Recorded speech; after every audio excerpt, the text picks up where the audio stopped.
he describes the true worship perfectly. If you go to Romans 12, 1 through 2, it says, Paul speaking, it says, I urge you, therefore, brethren, by the mercies of God, to present your bodies a living and holy sacrifice, acceptable to God, which is your spiritual service of worship. And do not be conformed to this world, but be transformed by the renewing of your mind, that you may prove what the will of God is, that which is good and acceptable, or well-pleasing and perfect. So, with that being said, what are when I ask a question, what's an element of true worship? What's one element of true worship? From that verse. From that verse. What can you pull out from that verse that could be an element of true worship?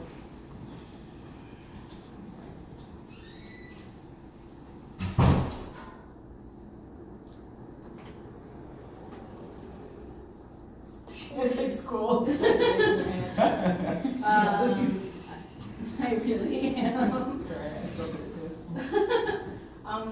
Transform. Yeah, and not to conform to the world. Okay. Your body as a living sacrifice. Okay. I think about like the renewing of your mind. It's something that has been on my mind today. Just thinking about like little things that sometimes I don't pay as much attention to, that could be taking me away from God. So it may be a song that I don't, listening to a secular song. I don't think it's, it's not that bad. It doesn't have a lot of profanity in it, but it may have little elements of it that, plant a little seed in my head that takes me away from God. So I think about, when you're renewing of your mind, giving not just the big things, but the little things to God, and little by little, it that's a part of your, surrendering to Him.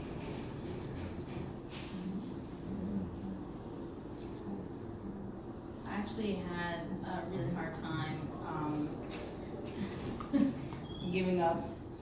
This is gonna sound so weird, but giving up my skulls. I had a bunch of skulls I collected over the years, and it was, like just from Mexico, or like people would get these little skulls, like because they knew that I like skulls, and I thought if I got rid of everything else, I was fully surrendering. Like, I don't buy makeup from Kat Von D because she married a Satanist. I don't do this because of this.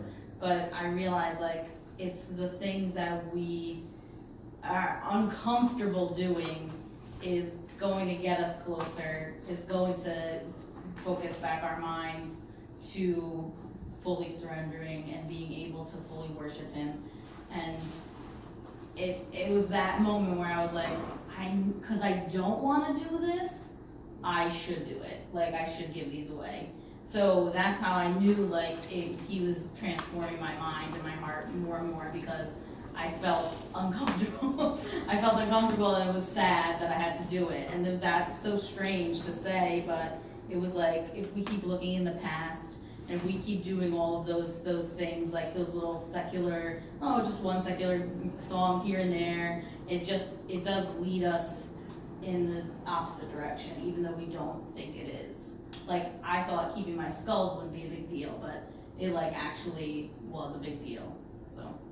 Because if you look at it later down your walk, you can see a skull and it'll remind you of a memory, and it'll bring you somewhere. The enemy could run with that. Right, exactly. And it's a great time. And then it takes you down that path where you're not fully surrendering your heart, and every day when you learn something about yourself and about God, you're like, okay, I get it now. I know I have to give these away, but they have a good home. My friend. Anybody else? This, what will of God is that which is good and acceptable, or well pleasing and perfect. So this reminds me of Romans 5:3-5. Glory and tribulation produces perseverance, character, and character, and hope. So the character, the word there it's a transliteration from the Greek, is proof. And that's what reminded me there, because when we go through our tribulations and we're going through the renewing of our mind and all those things, because that's part of renewing your mind too, is going through the tribulations it like resets you. God allows us to do things, right?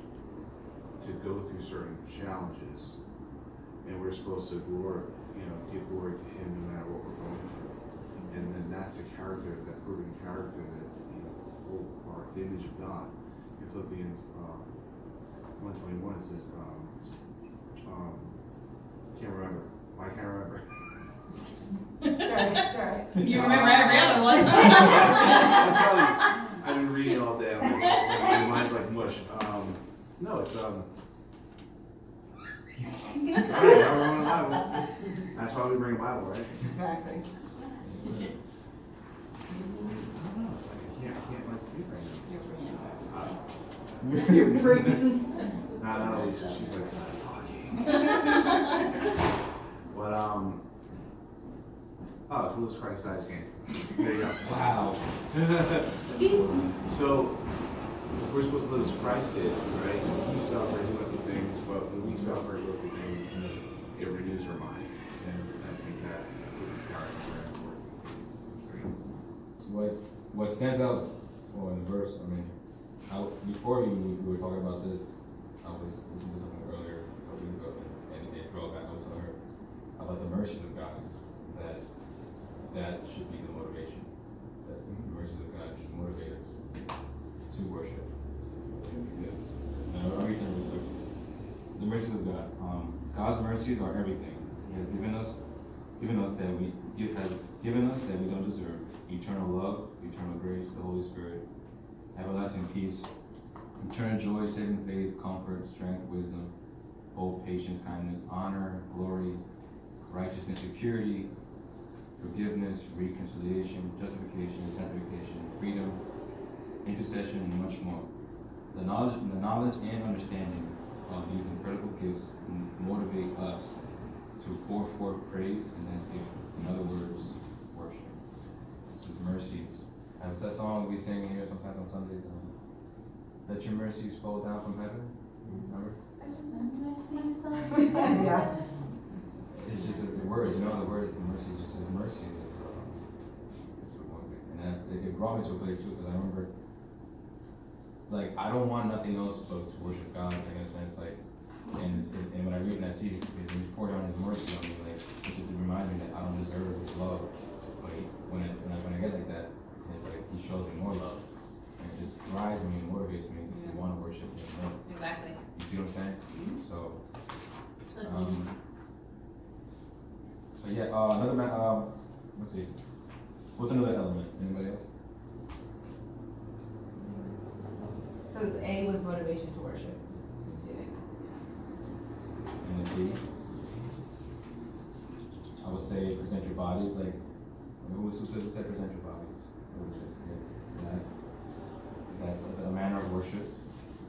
The way we present our bodies means, giving to God all of ourselves, like you're saying.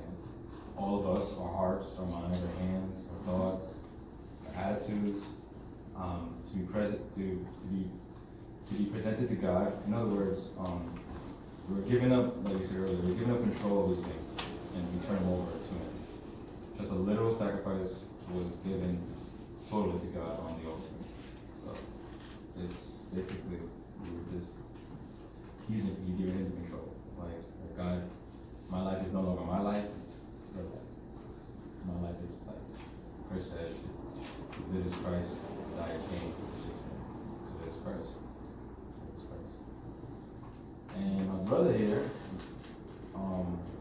another way, now how do we do that as far as, recognizing that, how do we do that? I think he said it best, how we renew our mind. Now how do we renew our mind? Cleansing, like my brother Chris would say.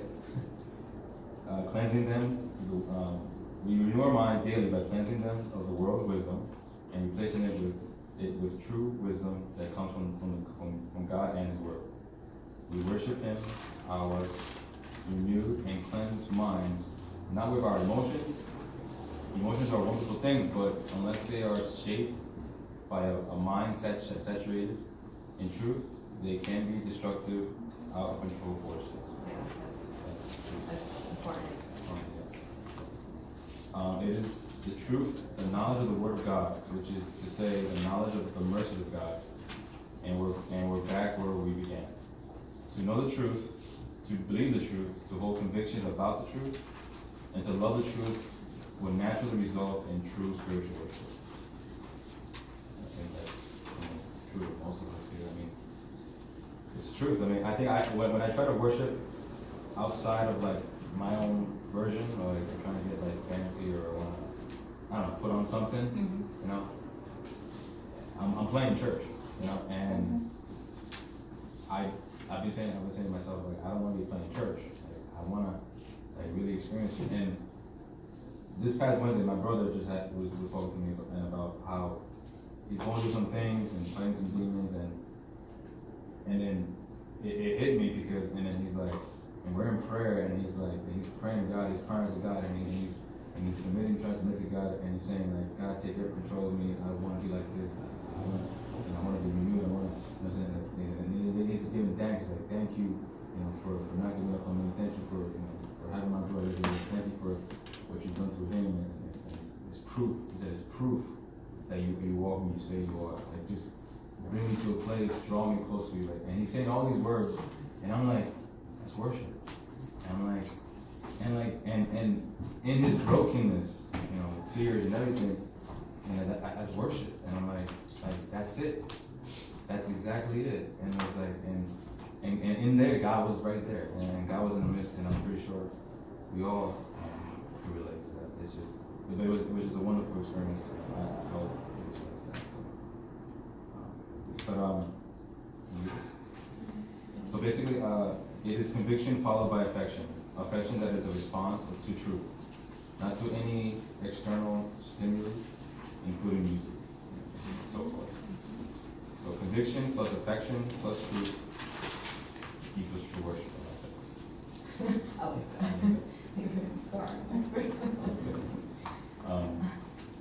So yeah, so G.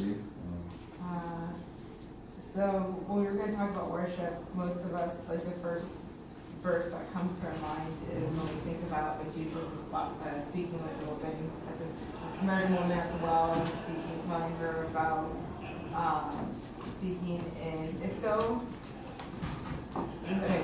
not off topic that much, but I started reading the gospel, like Matthew, you know, I started going through them, and I listen to them every morning on my audio Bible while I'm getting ready for work. And it's just so funny because I started Matthew, I don't know how many weeks ago, but to this morning, like I entered the book of John like 2 days ago, and this was the verse that the audio Bible read to me this morning, and I was like, huh, you know, because I was like, that's what we're going to talk about tonight. And it was just like, you know, I don't know, it was awesome because God's just always there. And so speaking about that verse, when Jesus is speaking with Samaritan woman at the well in regards to worship, he tells her in John 4:23 and 24, he says, but the hour is coming and is now here when the true worshipers will worship the Father in spirit and truth, for the Father is seeking such people to worship him. God is spirit, and those who worship him must worship in spirit and truth. So true worship must be in spirit, that is engaging the whole heart. We spoke about that already. But unless there's real passion for God, there is no worship in spirit. At the same time, worship must be in truth, that is properly informed. Unless we have knowledge of the God we worship, there is no worship in truth. Both are necessary for satisfying and God-honoring worship. Spirit without truth leads to a shallow, overly emotional experience that could be compared to a high, which is what I was talking to you guys about the testimony before we started. As soon as the emotion is over, when the feeling cools off, so does the worship. Truth without spirit can result in a dry, passionless encounter that can easily lead to a form of joyless legalism. And the best combination of both aspects of worship results in a joyous appreciation of God informed by Scripture. The more we know about God, the more we appreciate Him, and then the more we appreciate, the deeper our worship is, and the deeper our worship is, the more God is glorified. And I thought that particular sentence is like very, looks like you can just kind of like wrap up the whole message with like just that one sentence. So, I actually have an example. For youth group, when I was going to youth group, Right. we always had, like a winter blast. Mm-hmm. And it's at Camp Orchard Hill, and it's a great time for learning and like everything, like getting closer to each other and learning about God. But there's a flaw to it because I even taught on this for a Bible study. I called it, well, it's always kind of been called, but I called it Camp High. And that's because, and I gave this analogy, it was smoking, but like, what it was, it's like, okay, we're right now at base camp, right? We're here all together with the Lord, and then we just want to climb higher and higher to the top of the mountain to get that kind of high, obviously high, and just get there. But when we get to the peak of the mountain, where are we going? We're going down. They're going to the valley. It just depends on how strong you are in your relationship with the Lord to see if you want to climb that mountain again, you know? Because climbing that mountain takes a lot of work, and like going to that camp is a really good time, but it should be focused more on God. When I went my first time, I thought, oh, I didn't know the exact purpose for it, you know? Right. And the high of it was just the emotions wrapped within it. It was just like, oh, this is fun. This is just gonna be a great weekend. Upset I was gonna break my phone, but whatever, like kind of thing. But like after the whole week, I didn't care. Like I only sought after God. And that's like the whole mountain climbing analogy. It's kind of like you guys have to go down together to not like fall down the whole mountain. Right. Like you have to be with other people to not that you need other people, it's just like you have to keep each other accountable, I guess. Like you're trying to seek the experience. Yeah, more like than that. being with them. Exactly. That definitely happens a lot. So this key points of true worship was something that I found like on a website, and I thought it was really cool. It was actually on several websites, and I kind of compiled it. But this is good stuff. So key points of true worship. It must be reverent. Hebrews 12:28. We must understand who is being worshipped. God is holy. He's just, perfect, and powerful. And we are sinners saved by grace, coming before a holy God on the basis of our Redeemer. There is no room for pride in adoration. It is only He who is worthy, and not any of His servants. Revelation 19:10. We are not to worship saints, prophets, statues, angels, any false gods, or Mary, the mother of Jesus. We also should not be worshiping for the expectation of something in return, such as a miraculous healing. Worship is done for God because He deserves it and for His pleasure alone. True worship recognizes that worship involves more than outward things. It is felt inwardly and then is expressed through our actions. Worshiping out of obligation is displeasing to God and is completely in vain. He can see through all the hypocrisy and He hates it. He sees the heart. And then Isaiah 29:13. These people come, honor me with their lips, but their hearts are far from me. Their worship of me is based on merely human rules they have been taught. Sometimes when I'm like reading these kind of verses and you kind of like cringe a little for the people that he's speaking to about. And then sometimes I can put myself in the verse and then I don't cringe, but I'm immediately like kind of terrified because I'm like, ooh, like, you know, that was bad, you know, so, you know, sometimes it's hard to hear the truth, but the truth is definitely something that God uses to shape us. Reminds me of, That's okay. Oh, sorry. oh, no, I'm an analogy person, so when like I have it and just like there. Right, in the forest, and Yeah. So when just hearing that verse, to me, like, to like say it in like, okay. So when I heard that verse, it's kind of like a bad actor. Like, obviously, we get that analogy of like people acting like they're Christian and stuff, but a bad actor, like, being that I was in theater class, I can tell you when there was a bad actor. No offense to that person, but it's just like the way things can be said can like really change like a thing, something. Like if you said, "Wow, nice shoes," or you said, "Wow, nice shoes," like that's two different things. It just depends on who's saying it and why they're saying it, you know? And it probably makes no sense, but it will. So the bad acting thing is like, it comes from the heart, you know? Like if you're saying, "Wow, nice shoes," like they're actually like smoking hot shoes. You're just like, it's from the heart. You're like, "Wow, those are really nice shoes," but you're like, "Wow, nice shoes." You're just being sarcastic and you're not really into it, and you're just like, "Wow, whatever," kind of thing. So it's kind of like one of those situations. Okay. I see what you're saying though. You know what I'm saying? Because like when I say things, it gets all jumbled in my head and so bad. Like, Chris and Alicia knows for a fact. No, that was a good analogy in the sense of obligation, because do we come on Sunday morning because we feel obligated, or do we get on our knees at home because, you know, the Bible tells us to pray? Or are we actually doing it out of our hearts to worship Him versus obligation? That was actually a question that I asked you one day.